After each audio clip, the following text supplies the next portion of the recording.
Hey guys, so today I just want to go ahead and review or compare the Galaxy Note, the original Galaxy Note from last year or from last year. Of course, I mean it came out late 2011 versus the LG Optimus L9 from LG, which is kind of like a mid-range smartphone, but it comes in a very attractive price range, and this Galaxy Note here costs around 150 more bucks. Compared to the Optimus L9 here in my country, Sweden. And the Optimus L9 also is kind of cheaper than the Galaxy S2, so of course it's kind of like an interesting product to compare the Optimus L9 here versus the original Galaxy Note. So in this video we will be talking about the big things that are different. We're going to go ahead and talk about specs. We're going to go ahead and compare the screens and kind of like the form factor. So why don't you start off here talking about the form factor. So of course the first thing that you will notice here is that the Optimus L9 is a little bit smaller, but it's still pretty big, because the Galaxy Note, of course, as you can hear in the name, it should be a big phone, because you do have the S Pen that you can go ahead and take out like this, and then you'll be able to take notes and everything. And when the Galaxy Note came out, everyone was like, wow, it's such a big display in the smartphone. But comparing it now against the Optimus L9 here, which is not like, it has a little bit smaller display, 4.5 inch versus a 5.3 inch display, is still pretty big, both of them. But of course the Galaxy Note here is bigger. Both have a home button also, when the Optimus L9 has a little bit like a thinner home button down here, while the Galaxy Note has a little bit bigger. Also, the Galaxy Note is a little bit more rounded off, as you can see. None of these have LED at the front, of course, because it's only budget phones, like mid-range products right now. Or when the Galaxy Note came out, of course, it was a high-end product. But the Optimus L9, it just came out recently in December. It's meant to be a mid-range product. Now, if you go ahead and take a look at the buttons and take a look at the back, one thing here that is different is that we get a 5-megapixel camera on the Optimus L9, we get an 8-megapixel camera on the Galaxy Note, and of course you can see here where you can take out the S Pen on the original Note is at the bottom, and then also you have the speaker over there at the back. Something that Apple is doing better here is that they're having the speaker at the bottom down here, so when you have your phone on the table like this, you still hear the speaker pretty good. But the speaker here is on the Optimus L9. Both have also removable battery and an SD card option, and of course that's very nice if you want to replace the back, or if you get problems with your battery, or let's say you do a water test or something, or you accidentally drop your phone in the water, you can go ahead and take out the battery. Now, speaking about the buttons, we do have volume up and down, or we do have power on button on the right side of both these devices, and then we also do have volume up and down on the left side. Now, something that I find kind of annoying with the Optimus L9 here is that it feels kind of hard to find the buttons on the side because they don't point out a lot. When on the Galaxy Note, it feels a lot nicer. I definitely prefer when they sticks out a little bit more, and you can definitely feel them instantly.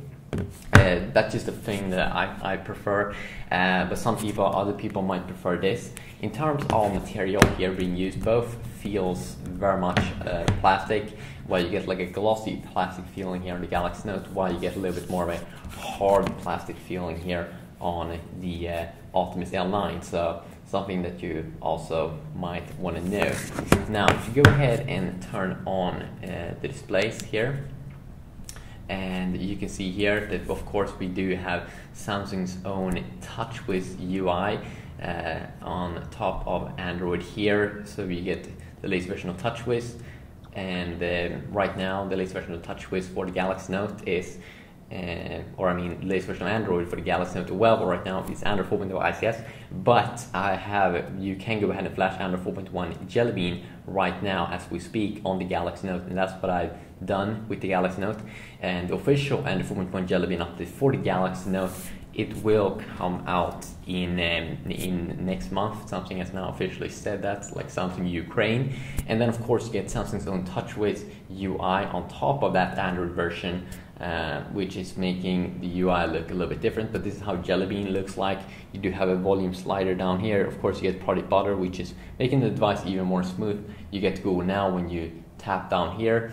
And now, if you go ahead and go to the LG device, this one also is rocking Android 4.0 ICS, but we do with LG's own UI on top here. But I'm not sure. I've updated to the latest version of Android right now, and that is Android 4.0.4 ICS, ice cream sandwich. I'm not sure if LG will unveil Android 4.1 Jelly Bean for the Optimus L9, which is having so many more awesome features. And it would really be sad if the Optimus L9 wouldn't get that update. But we have seen in the past that that LG has been kind of poor in updates. But I've noticed with the Optimus L9 that I've been getting a lot of updates for it. So we might see that also in the near future. That update. So it seems like LG is improving there on the update side. Now, if you go ahead and look at the specs here. Now, in terms of speed, there are 4G variants of the original Galaxy Note out, especially in the US. But Optimus L9, it's just a 3G device. And also, if you go ahead and look here at the size, this one weighs 180 grams, so it's kind of a lot of weight here. And yes, you can pocket this device if you don't have skinny jeans, girl jeans or something. This one weighs 120 grams, so a lot easier to have in the pocket, doesn't feel as much. And now talk about the screen technology here.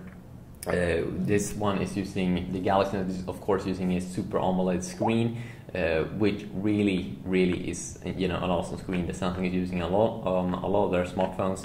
The Galaxy S3, the Galaxy Note 2, the Galaxy S2. So it really is an awesome display. It provides a lot of awesome, good-looking colors, especially blacks looks amazing on Super AMOLED colors, while you get the IPS and the IPS LCD display here on the Optimus L9, which my camera doesn't actually seem to like that much when I'm doing these videos. Colors look weird and everything, and I'm not really sure why, but probably because it's some kind of budget display.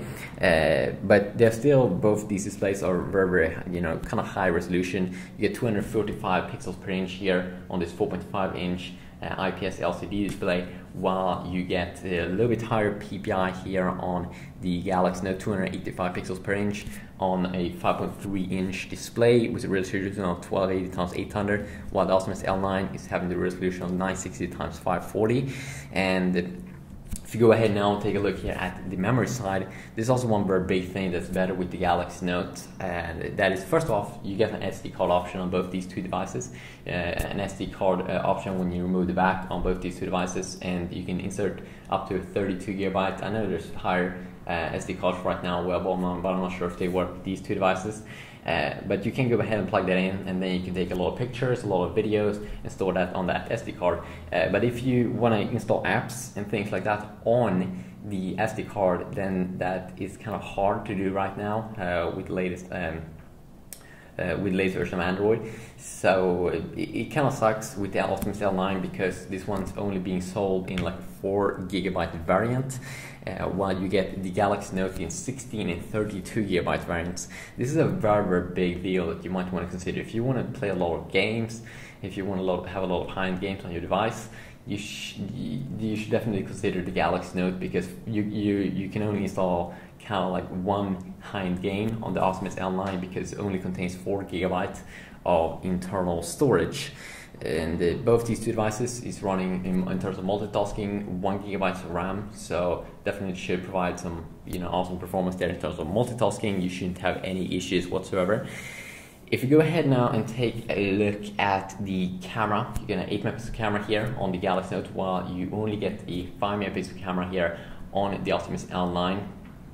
And I remember when I've been using the Galaxy Note, I've been taking thousands of pictures with this device when I used that one for 6 months. So in terms of camera, it is a lot better than the 5 megapixel one here on the L9. And of course, you also do get a front-facing camera on both these two devices, and you actually get a 2 megapixel front-facing camera here on the Galaxy Note, while you get a VGA camera only on the Optimus L9. So that one also is a little bit better. You also get some things here that you can go ahead and have different shooting modes over here, which could be kind of nice, beauty, share shot, some of Samsung's own TouchWiz UI features. And both these, of course, records the video. And remember again that memory is a big thing that kind of sucks with the Optimus L9, that it only has 4 GB if you don't buy another SD card. But then we shouldn't forget that the price you will pay, around $150 less for the Optimus L9 compared to the Galaxy Note, then it could be something that you might want to consider. The price really is a big thing here with the Optimus L9. In terms of gaming, or in terms of gaming, I got a comment on one of my other videos, so now I know what kind of chipset you get in the Optimus L9, and also the GPU. So the chipset seems to be the TI OMA 4430, same as in the Galaxy Nexus from last year, the Galaxy Nexus from late 2011. So that's good to know, because that one was pretty decent. Actually, it's kind of good, actually. Then you get the Samsung's own Exynos chipset inside of the Galaxy Note, and of course Samsung is doing that themselves, so they can make the experience here a little bit better, and that's nice to know. So Samsung usually use that Exynos chipset. In terms of the GPU, you get the Mali 400 GPU here on the Galaxy Note, same as in the Galaxy S2, so awesome gaming experience. A lot of support there from different Android developers that do games. Mali 400, almost like every single high-end game is available for Mali 400. While you get the seems like the PowerVR SGX 540 GPU inside of the Optimus L9, which is also very good, but I don't think it's as good in my terms of when I've been testing out the experience. It's not as good as the Mali 400. And then in terms of battery here, you get a 2150 milliamp battery here on the or inside of the Optimus L9, while you get the 2500 milliamp here inside of the Galaxy Note. So the battery there also is a bit better thing there with the Galaxy Note. So now just to sum up here, the good things with the Note in terms of its price and everything, it has 4G. It has more memory, a lot more memory capacity. It has a better camera. It is gonna get the latest version of Android 4.1 Jelly Bean, which Samsung now have officially said, and it has a higher clocked processor, a dual core 1.4 gigahertz processor, while you get the 1 gigahertz dual core processor here, or could be 1.2 gigahertz processor on the Optimus L9. So the processor is better. The GPU, I'm very sure that one also is a little bit better. And then also a big thing here for me is that the display is so much better. It's so much better. The IPS LCD display doesn't even come close to this Super AMOLED display. But there are other, of course, IPS displays that is better than the Super AMOLED technology here. But I'm pretty sure that most people would say that the Super AMOLED display looks better than the IPS LCD display on the Optimus L9. Now, the good things here with the L9, why you might want to consider it still, is that it has an awesome price. It is smaller. It's smaller. It has another kind of feel to it that you might enjoy more. You might also enjoy LG a little bit more. You might have used LG products for a long time, and yeah, you might like this that this device feels a little bit more exclusive and cool. I definitely think that the price is awesome for the Optimus L9 if you don't have the cash for picking up the Galaxy Note, and if you don't want to have extremely big display, 4.5 inch is good enough for you, then the Optimus L9 might be something for you. So if you want to leave your opinions down below, you can go ahead and do so right now. And yeah, now you just have an awesome day, and I will hopefully see you all in the next video. Yeah, peace.